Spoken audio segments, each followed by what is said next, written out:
Kyle had been gone for 3 years exploring the outer colonies when he finally returned to his childhood home on the edge of human space, and what he found made his blood run cold, because sitting in his father's old study was someone who should not exist.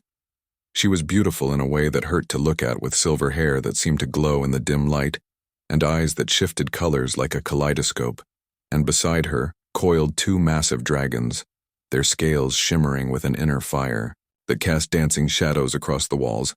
"I have been waiting for you, human," she said, and her voice carried the weight of centuries. Kyle kept his hand near his plasma pistol, even though he knew it would be useless against creatures like these, and he recognized her from the old stories his father used to tell before he disappeared. "You are Princess Lyra," he whispered, and she smiled, showing teeth that were just a bit too sharp. "Your father spoke of me." Then she replied, standing with a grace that made her seem to float, and the dragons shifted, watching him with intelligent eyes that tracked his every movement. "He stole from us," the princess continued, walking toward a small chest on the desk that Kyle recognized as his father's most prized possession, and in return he promised us something far more valuable. Kyle felt his heart pounding because his father had been a treasure hunter, a man who explored ancient alien ruins and brought back artifacts that museums would kill for. But he never spoke about where he got them. "What did he promise you?" Kyle asked, keeping his distance as one of the dragons, a massive red beast with horns like twisted metal, raised its head and sniffed the air. "He promised us safe passage through human space," she said, opening the chest to reveal a glowing crystal that pulsed with a rhythm like a heartbeat. "And he promised us protection from those who hunt my kind." Kyle had heard the stories about elf women from beyond the rim, about how they were hunted by rival alien factions for their ability to bond with dragons, and how they could live for thousands of years if they found sanctuary. "My father is dead," Kyle said flatly, "and I don't know anything about any promises." Lyra tilted her head, studying him with those shifting eyes, and then she laughed, a sound like wind chimes in a storm. "You lie just as poorly as he did," she said. "And the smaller dragon," a sleek blue creature with wings that seemed too delicate to lift its body, moved closer to Kyle, sniffing at him curiously. "Your scent carries his blood, but also his honor," she continued, "and that is why I waited 3 years for your return, because the debt passes to you." Kyle wanted to run, but he knew these creatures could move faster than any human, and the dragons were already positioning themselves between him and the door. "What do you want from me?" he asked, trying to keep his voice steady. "The crystal your father took," she said, holding it up so the light caught its facets, "is a dragon egg, and it is dying without its mother. And the mother is imprisoned on a mining station in the asteroid belt." Kyle felt the pieces falling into place because his father had died on that same station, supposedly in an accident. But Kyle had never believed the official story. "You want me to break into a maximum security facility," he said incredulously, "and steal a dragon. I want you to honor your father's promise," she corrected, "and save a life that should never have been caged." The red dragon moved closer to Kyle, its hot breath washing over him, and he could feel the intelligence behind those ancient eyes judging him. "Weighing him if I refuse?" Kyle asked, already knowing the answer. "Then I will take what your father stole," she said simply. "And her dragons will feast well tonight. But I do not think you are the kind of man who breaks promises, even those made by his father." Kyle looked at the crystal pulsing with fading light and thought about his father, about the stories he told about honor and duty, and about how he always said that some debts could only be paid in blood or courage. "How long does the egg have?" he asked, and Lyra smiled. 3 days, she said, "before its light goes out forever." Kyle made his decision in that moment, not because he feared the dragons or even the princess, but because he knew his father would have wanted him to finish what he started. "I will need supplies," he said, "and information about the stations." Security. Lyra nodded, and the dragons relaxed their posture, shifting from predators to something almost like companions. "My dragons will go with you," she said, "and they know the way." Kyle looked at the massive beasts and wondered how he was supposed to sneak onto a mining station with 2 dragons, but before he could ask, the creatures began to shimmer and shrink until they were no larger than house cats. "They can adapt," she explained, as if it were the most natural thing in the world. The smaller blue dragon jumped onto Kyle's shoulder, wrapping its tail around his neck like a scarf, and he felt a warmth spread through him, a connection forming that went deeper than words. Her name is Miss Lyra said, and she has chosen you as the Red Dragon. Now the size of a large dog sat at his feet, and this is Ember, and he will protect you with his life. Kyle reached down to touch Ember's head and felt scales that were surprisingly warm and soft, and the dragon rumbled deep in its chest, a sound of approval. We leave at dawn, Kyle said, looking at the princess who seemed less alien now and more like someone who had carried a burden too long alone. And if we succeed, he asked, what happens to the debt? Then you will have earned something far more valuable than gold, she said softly. And you will have earned the friendship of the last elf princess and her dragons. Kyle nodded and began making plans because he had 3 days to break into an impossible fortress, steal a dying dragon, and somehow make it back alive. The princess moved to the window looking out at the stars that dotted the night sky, and Kyle noticed how tired she looked despite her ageless beauty. How long have you been searching for the mother dragon? He asked as he began pulling up station schematics on his datapad. 7 human years, Lyra said without turning around, and with each passing day the egg grows weaker and its light dims. Kyle studied the blueprints of the mining station, and his heart sank because the security was even tighter than he remembered, with automated turrets, guard patrols, and biometric scanners at every checkpoint. This is suicide, he muttered, and mist nuzzled against his cheek, making a small chirping sound. She believes in you, Lyra translated, and dragons are never wrong about such things. Kyle wanted to argue, but there was something about the way Mist looked at him with those bright, intelligent eyes that made him feel like maybe he could do this. Tell me about the mother dragon, he said, because if I'm risking my life, I want to know why she's worth it. Lyra turned from the window, and for the first time Kyle saw real emotion in her ancient eyes. Her name is Starfire, she said, and she is the last of the celestial dragons, and when your father found the egg, it had been stolen by pirates who planned to sell it on the black market, and my father stole it from them. Kyle said, understanding dawning. He saved it. Lyra corrected, but before he could return it to me, he discovered that Starfire had been captured by the mining corporation, and they were using her fire breath to power their refineries. That's barbaric, Kyle said, feeling anger rise in his chest. That is why your father made his promise, Lyra said, and why he died trying to fulfill it. Because he knew that some things are worth more than life itself. Kyle looked at the crystal egg pulsing weakly in its chest and made a silent vow to his father that he would finish what the old man had started. Show me everything you know about the station, he said, and Lyra smiled, a real, genuine smile that transformed her face. The journey to the asteroid belt took 2 days in Kyle's small cargo ship, and during that time he learned things about dragons and elf princesses that no human had ever known before. Lyra spent most of her time in the cargo hold meditating over the egg, while Mist and Ember took turns exploring the ship with the curiosity of children, and Kyle found himself growing attached to the small creatures in ways he hadn't expected. On the second night, as they approached the outer markers of the mining station's territory, Lyra came to the cockpit and sat in the co-pilot's seat. You handle the ship well, she observed, watching his hands move across the controls with practiced ease. My father taught me, Kyle said, and there was still pain in his voice when he spoke of the old man. He was a good teacher, Lyra said softly, and a better friend than I deserved. Kyle glanced at her, surprised by the emotion in her voice. You cared about him, he said. And it wasn't a question. I did, Lyra admitted. And when he died trying to free Starfire, I swore I would honor his memory by completing his mission. Mist jumped into Kyle's lap and curled up, purring like a cat, and he absently stroked her scales while studying the station's defenses on his scanner. The security grid is impressive, he said, and there are at least 50 guards on duty at any given time, plus automated defenses. Lyra leaned forward, studying the display with those color-shifting eyes. Your father left notes, she said, pulling out a data chip, and he knew a way in through the old maintenance tunnels. Kyle took the chip and plugged it into his system, and his father's handwriting appeared on the screen, along with detailed maps and security codes. He really was planning to go back, Kyle whispered, feeling a lump form in his throat. He never stopped planning, Lyra said, and every day he worked on finding a way to save Starfire, until the day they killed him. Who killed him, Kyle asked, and his voice was cold. The station commander Lyra said a man, named Victor Kane, who discovered what your father was planning and had him thrown into the refinery core. Kyle felt rage burning in his chest, but Ember placed a paw on his arm and looked at him with eyes that seemed to say, "Revenge could wait.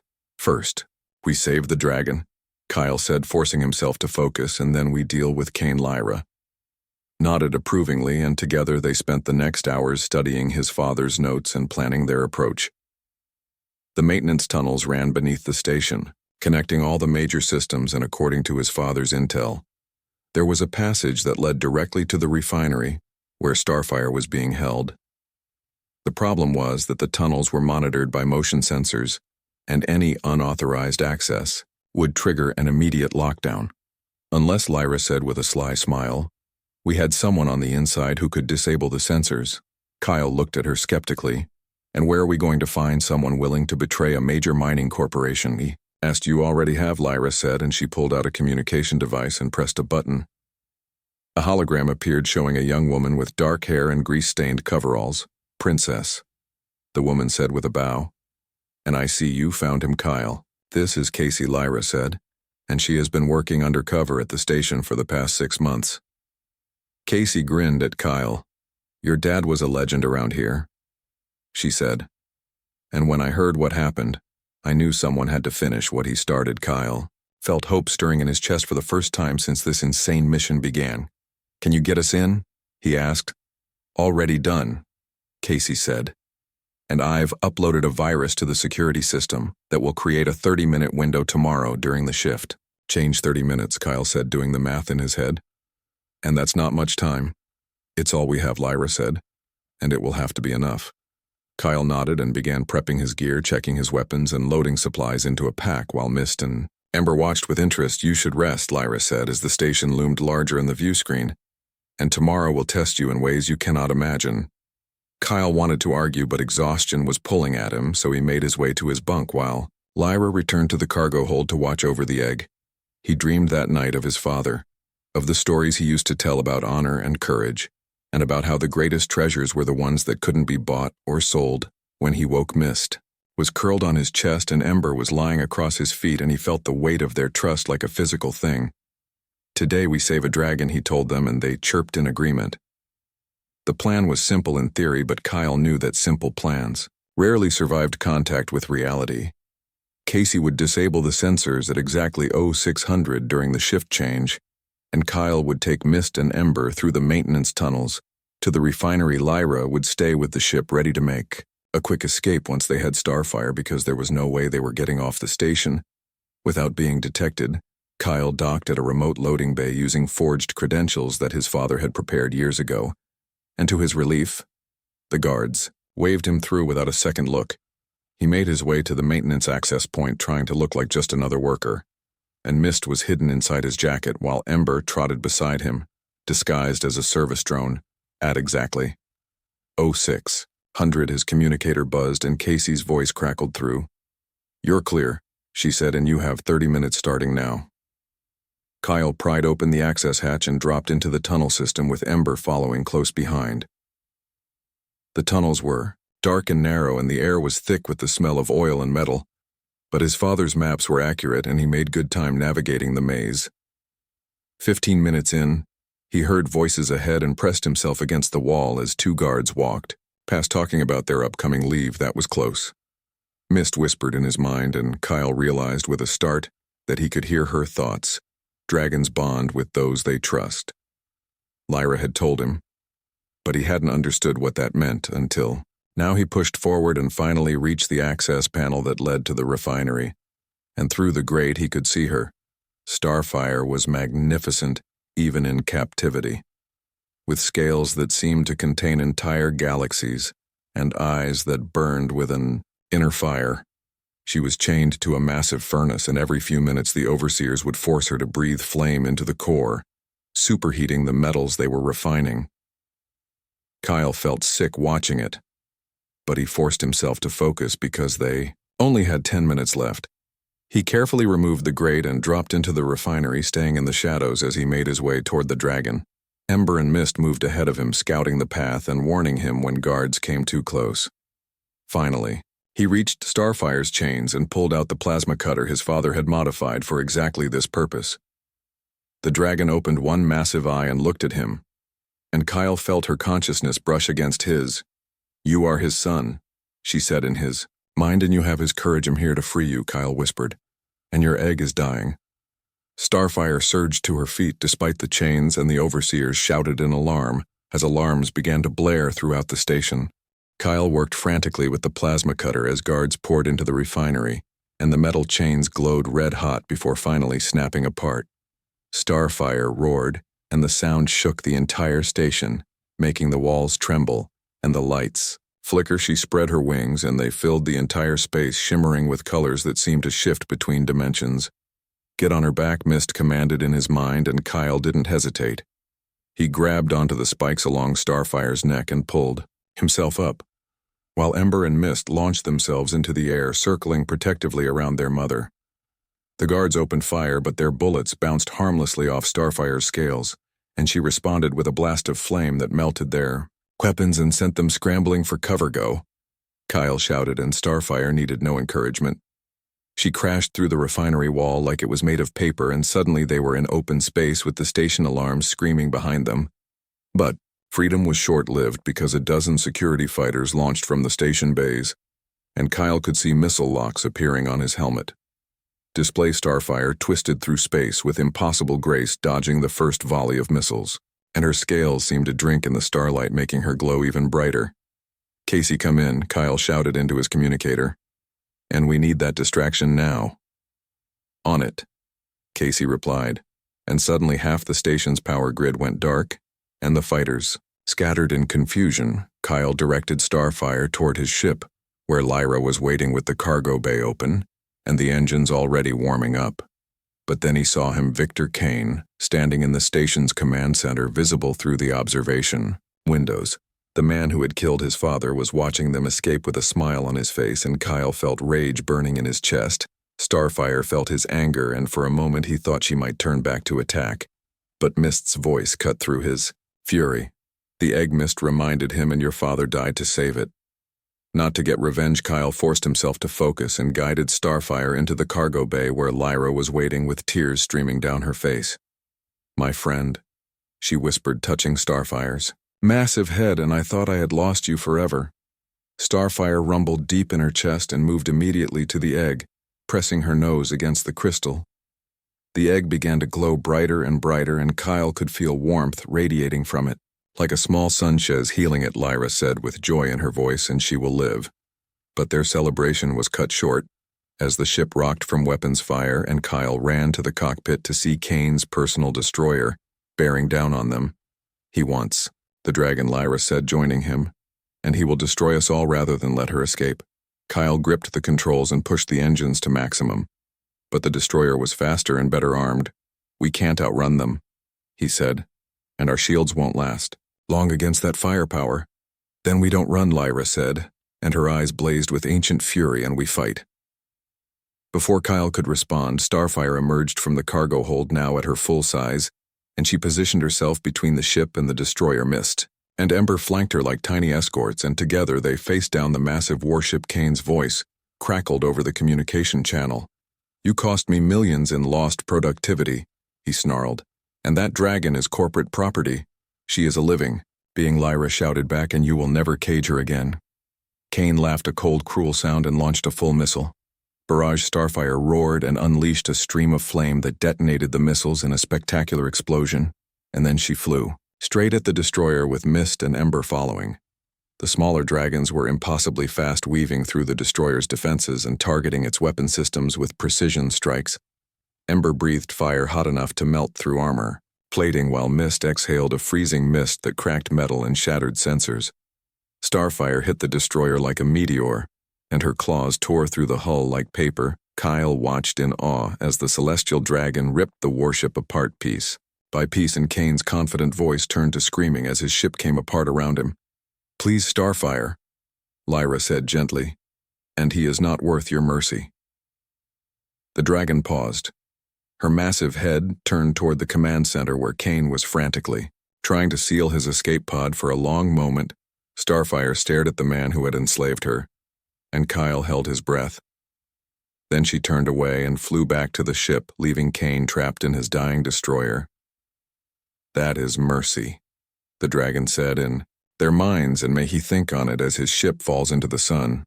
Kyle watched as the destroyer's orbit began to decay, pulled by the gravity of the nearby star, and he felt no pity for Kane.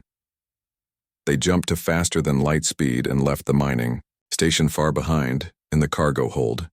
The egg was glowing brilliantly now, and cracks were beginning to appear in its surface. "She's ready to hatch," Lyra said with wonder in her voice. "And after all these years, she will finally be born." Kyle, Mist, and Ember gathered around as Starfire carefully cracked open the crystal shell. What emerged took Kyle's breath away. The baby dragon was pure white with scales that sparkled like diamonds and eyes that held the light of newborn stars. She looked around at them, all with curiosity and intelligence, and when her gaze fell on Kyle, she chirped happily.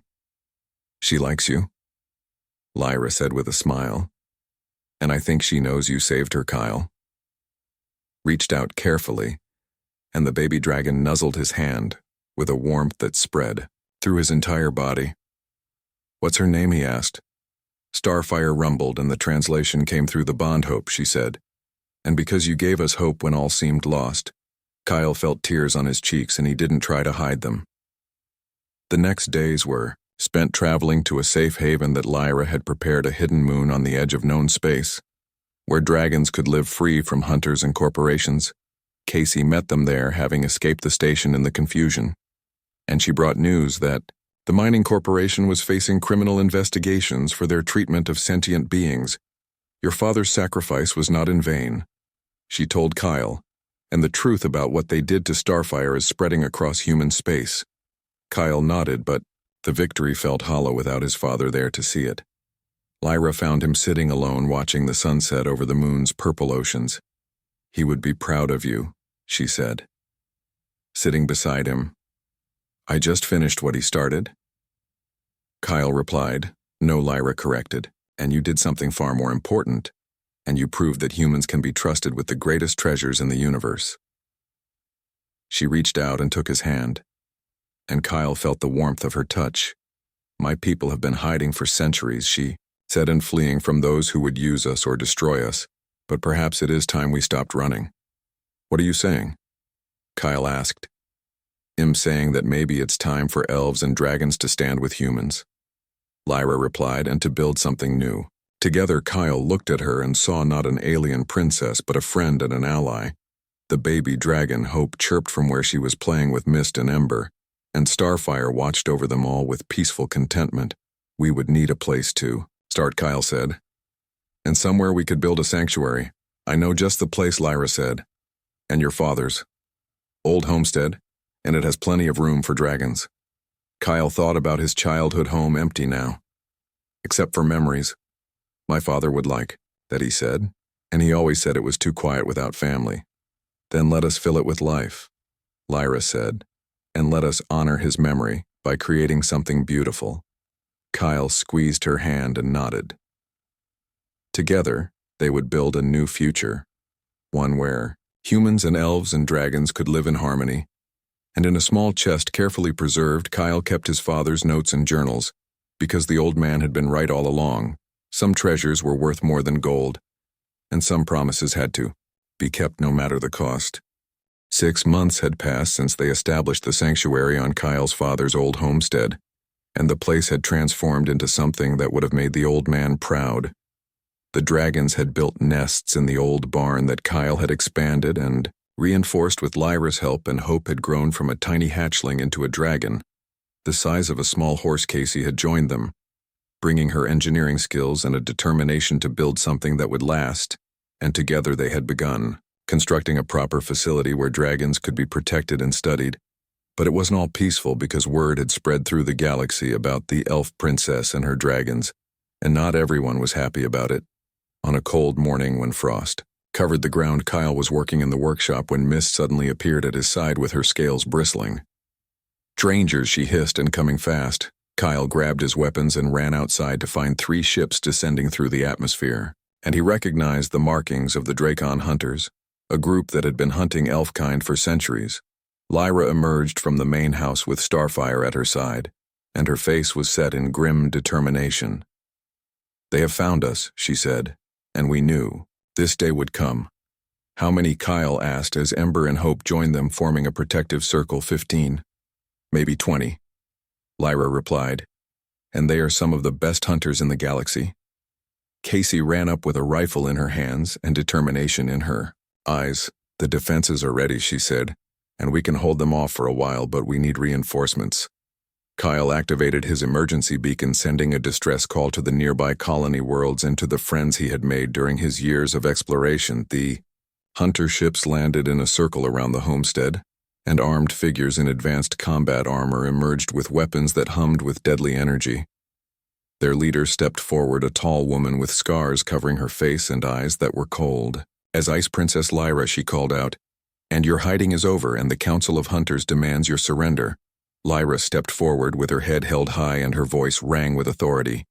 "I am no longer hiding, Amanda," she said, "and I stand here with allies who will not let you take me without a fight." The hunter leader. Amanda laughed and looked around at the small group. "You have one human and his pet dragons."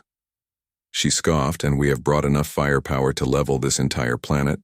Kyle stepped up beside Lyra with Mist on his shoulder and Ember at his side. "You forgot something," Kyle said, "and humans don't abandon their friends." Amanda's expression darkened, and she raised her hand to signal the attack, but before her hunters could move a dozen, ships dropped out of faster than light speed above them, and Kyle grinned as he recognized the vessels.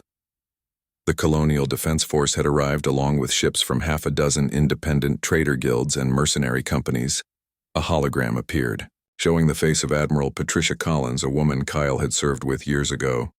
"Stand down, Amanda," the Admiral said firmly. "And this sanctuary is under the protection of the Colonial Alliance." Amanda snarled in frustration, but she was outnumbered and outgunned. "This isn't over," she said, looking at Lyra with hatred in her eyes. "And the Council will not stop hunting you.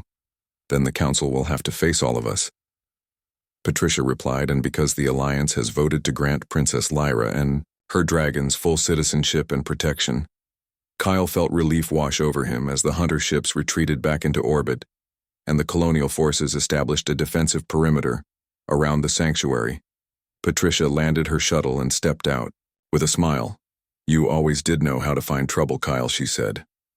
"Embracing him, I learned from the best," Kyle replied. "And thank you for coming." Patricia turned to Lyra and bowed respectfully. "Princess," she said. "And it is an honor, and the Alliance formally requests an alliance between our peoples." Lyra studied the Admiral for a long moment and then nodded. "The elves have been in hiding too long," she said, "and it is time we stood with those who value freedom and life." Over the next weeks, more elves began arriving at the sanctuary, drawn by the news that one of their princesses had found a safe haven. They came in small groups, cautious at first, but each one brought stories of persecution and loss, and each one brought hope that things could change. Kyle found himself in the middle of something far bigger than he had imagined, and his father's homestead became the heart of a growing community. One evening, as the twin moons rose over the purple ocean, Lyra found Kyle sitting on the porch watching Hope play with a group of newly arrived young dragons. "You seem troubled," she said, sitting beside him. "I'm just thinking about my father." Kyle replied, "And wishing he could see this." "He can," Lyra said softly. "And the dragons believe that those who die with honor watch over those they loved." Kyle smiled and hoped she was right. The sanctuary continued to grow, and with it came new challenges. Human corporations wanted to study the dragons to understand their connection to elf kind, and while some came with good intentions, others saw only profit. Political factions argued about whether elves should be granted full rights or treated as refugees, and there were protests on several colony worlds. But through it all, Kyle and Lyra stood firm, building alliances with those who believed in their cause and standing against those who sought to exploit or harm the dragons. Casey had become the sanctuary's chief engineer, and under her guidance they built facilities that could house hundreds of dragons and provide them with everything they needed. Starfire had become the matriarch of the dragon community, and she spent her days teaching the younger dragons and helping them understand their place in the universe. Hope had bonded deeply with Kyle, and she followed him everywhere, learning about humans and their ways.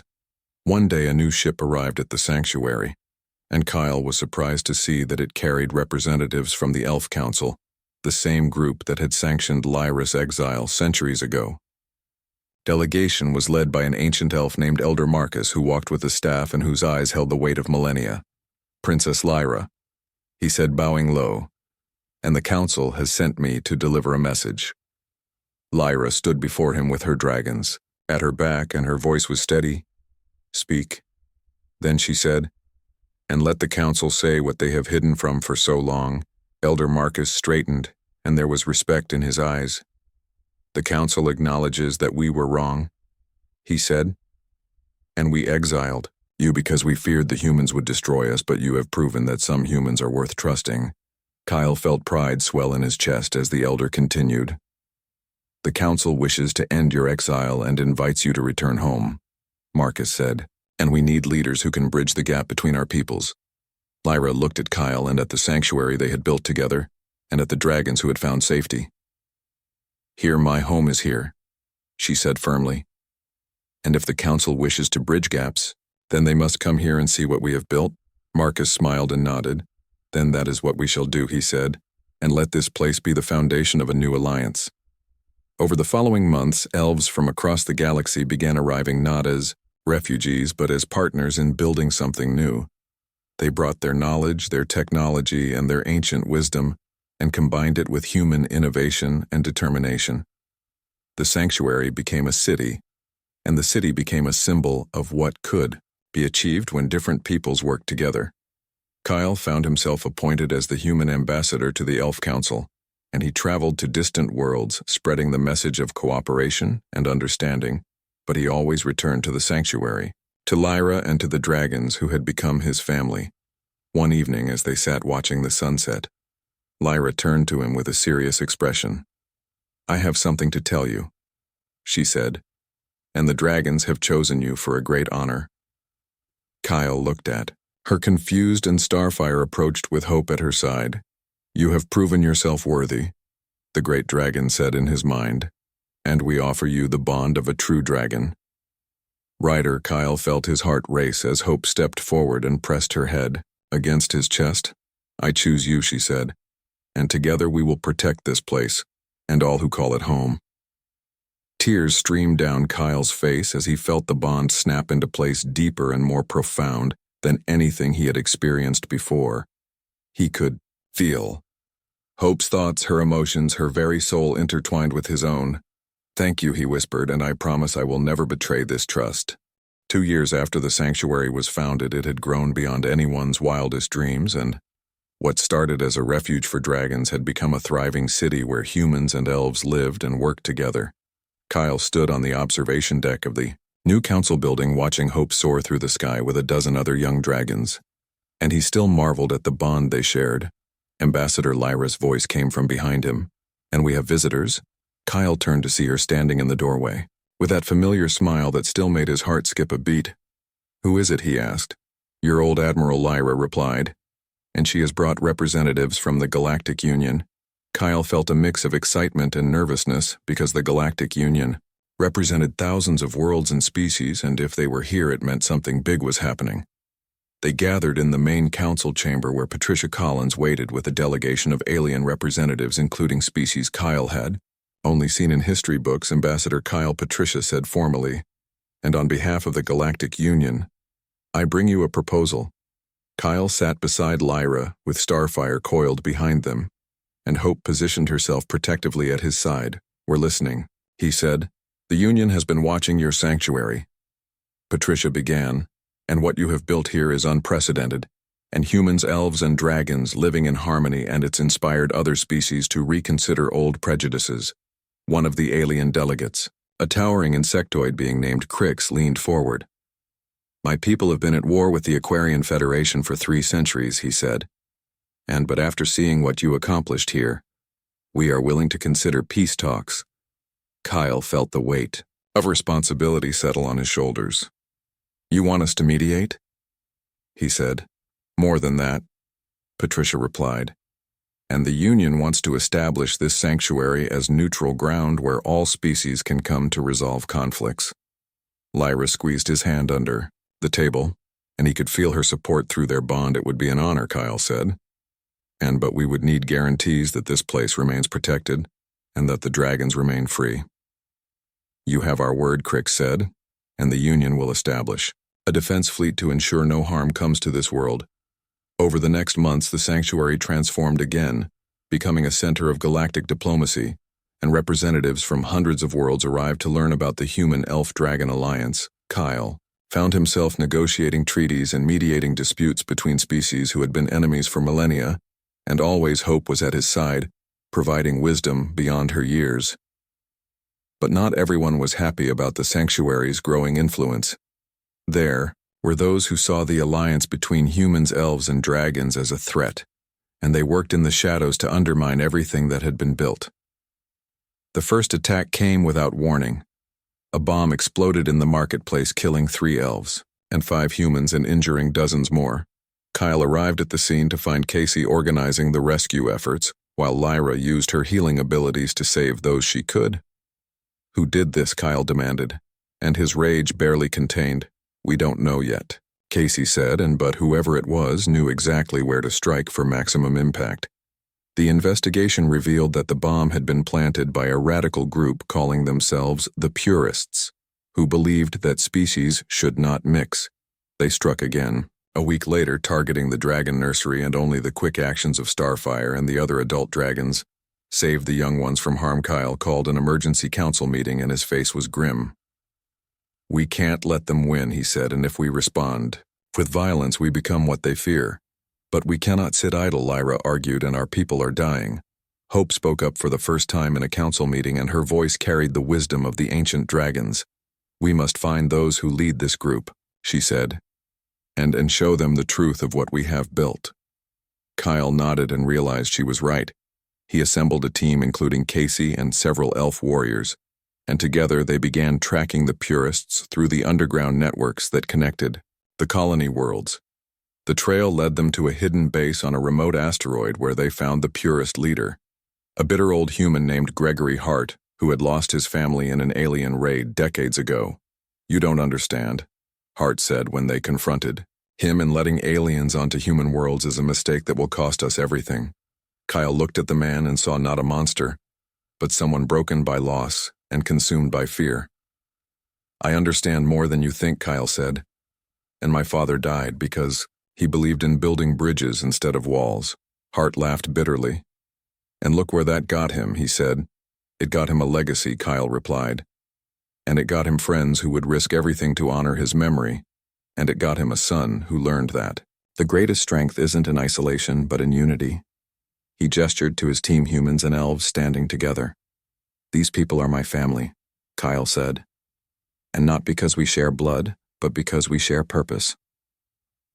Hope stepped forward and lowered her massive head to look Hart in the eyes. You have suffered, the dragon said gently, but causing others to suffer will not heal your pain. Hart stared at Hope, and something in his expression cracked. They killed my wife, he whispered, and my children, and how am I supposed to forget that? You don't have to forget, Lyra said, stepping forward, but you can choose whether that tragedy defines you or teaches you. She knelt beside him and placed a hand on his shoulder. I have lived for thousands of years, she said, and I have seen civilizations rise and fall, and the ones that survived were those that learned to adapt and to welcome others. Hart broke down, weeping, and his followers lowered their weapons. The Purist movement collapsed after that, and Hart himself became an advocate for the sanctuary, helping other survivors of alien attacks find healing instead of vengeance. But the real test came when the Cricks and Aquarian delegations arrived for their peace talks. The two species had been enemies for so long that neither could remember what had started the war. And the hatred ran deep. Kyle and Lyra spent weeks facilitating discussions, helping each side understand the other's perspective. There were moments when it seemed the talks would fail, when old grudges threatened to reignite the violence. But then something unexpected happened. A young Crix named Zara and a young Aquarian named Finn, both children of soldiers who had died in the war, began playing together in the sanctuary gardens. They didn't speak each other's languages, but they communicated through gestures and laughter, and their friendship became a symbol of what peace could look like. Kyle brought their families to watch them play, and he saw tears in the eyes of warriors who had never thought they would see such a thing. "This is what we are fighting for," he said, "and not treaties or borders, but the chance for our children to grow up in a better world." The peace treaty was signed 3 months later, and it was the first of many. The sanctuary became known across the galaxy as the place where miracles happened, where enemies became friends, and where the impossible became reality. Kyle stood with Lyra on the observation deck 5 years after they had first met, watching the city below them bustling with life from 1,000 different worlds. "Do you ever regret it?" he asked, "and giving up your exile, your freedom?" "Never," Lyra replied, "and this is the life I was meant to live." Hope landed beside them now, fully grown and magnificent. "And what will you do now?" she asked. "And now that you have built this place?"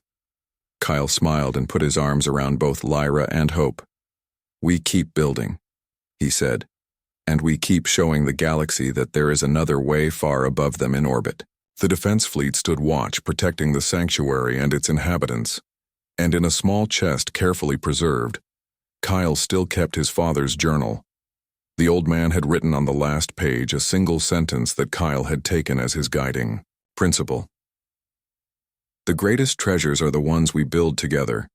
Kyle had built something greater than he ever imagined, and he had proven that his father had been right all along. Some promises were worth keeping, and some debts could only be paid by changing the world. As the triple sun set over the sanctuary, painting the sky in colors that no single world could claim, Kyle knew that this was just the beginning. There would be more challenges, more threats, more moments when everything seemed lost. But with Lyra beside him, Hope as his partner, and a galaxy full of allies, he was ready for whatever came next.